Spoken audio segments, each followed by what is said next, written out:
that afternoon, I had a colonel by the name of Colonel Mackin.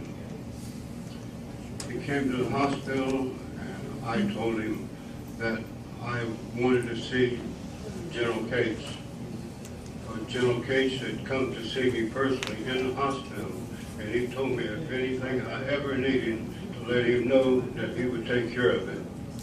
I told Colonel Mackin that I wanted out of the hospital and I wanted to go back to work.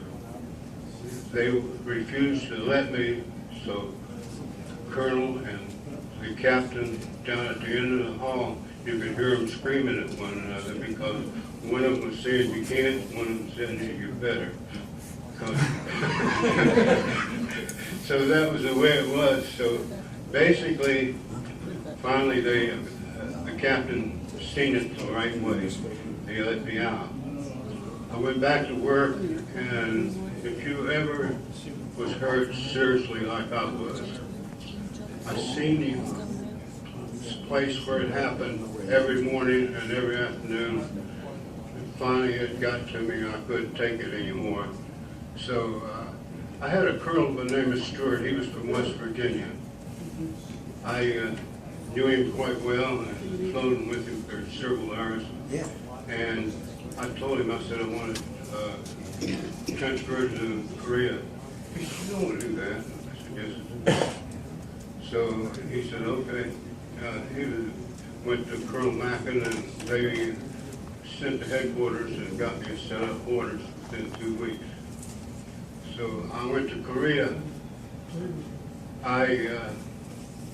Well, before I left, I want to tell you 2 stories in with that. While at Quantico flying, I flew with 2 great gentlemen that the Marine Corps has.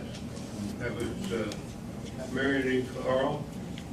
He flew one of the Bell aircraft over here and set an altitude record in 1952. It isn't recorded because it was confidential at that particular time.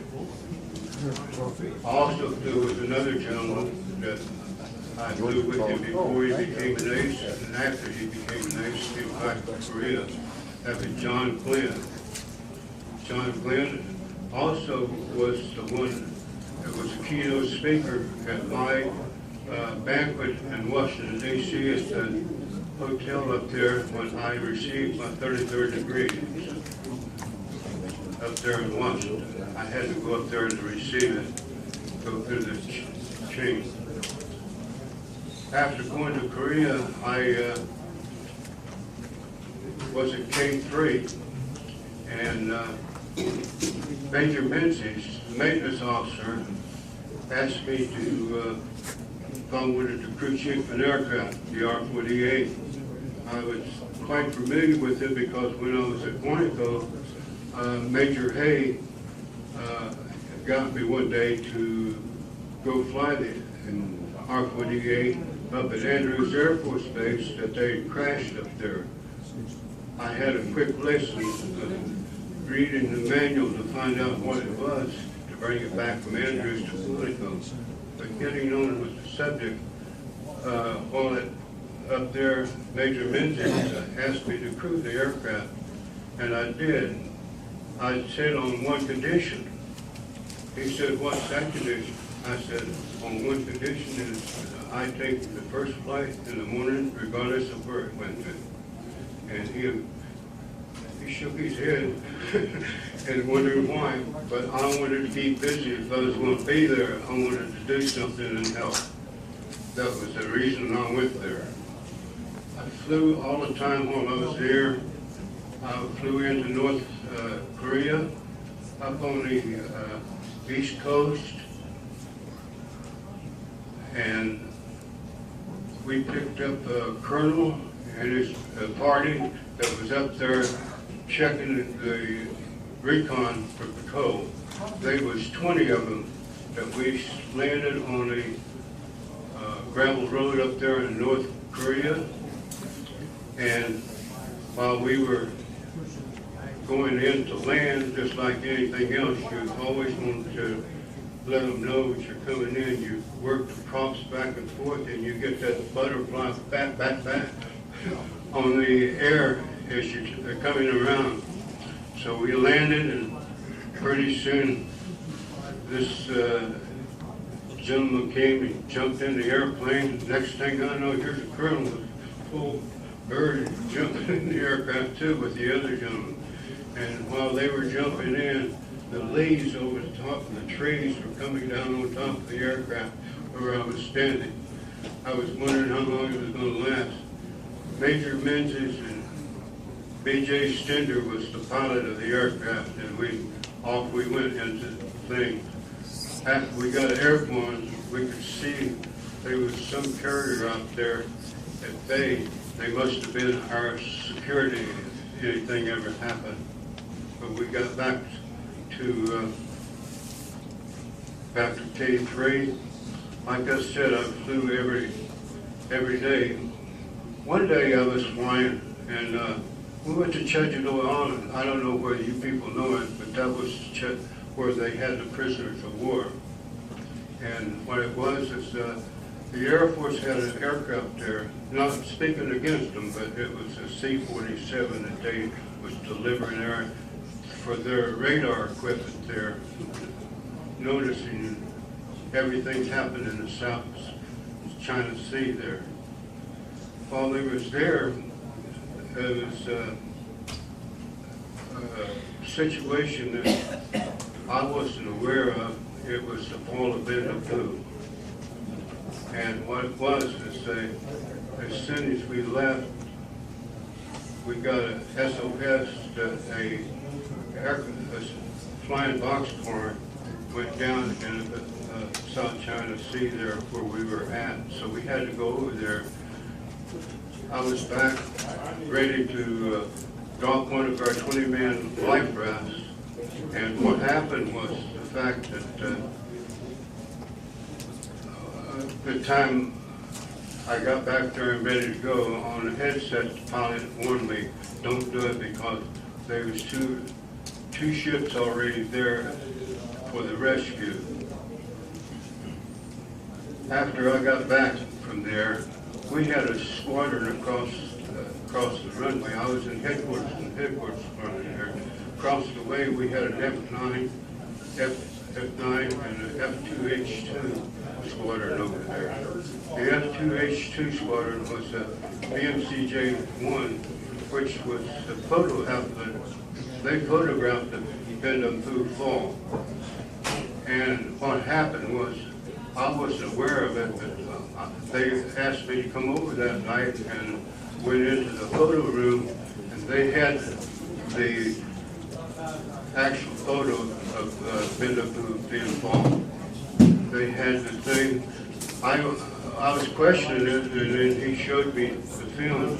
They had film just about enough to cover all these tables in here, that all of the particular events. And he filmed it up, and it showed the Marine Corps had the R4Qs. They was rolling bombs out the back bay. It was unbelievable. And I was wondering, I always wondered in my time, was that one of the aircraft that crashed out there in the South China Sea at that time. After being there for a while, I had problems with my aircraft.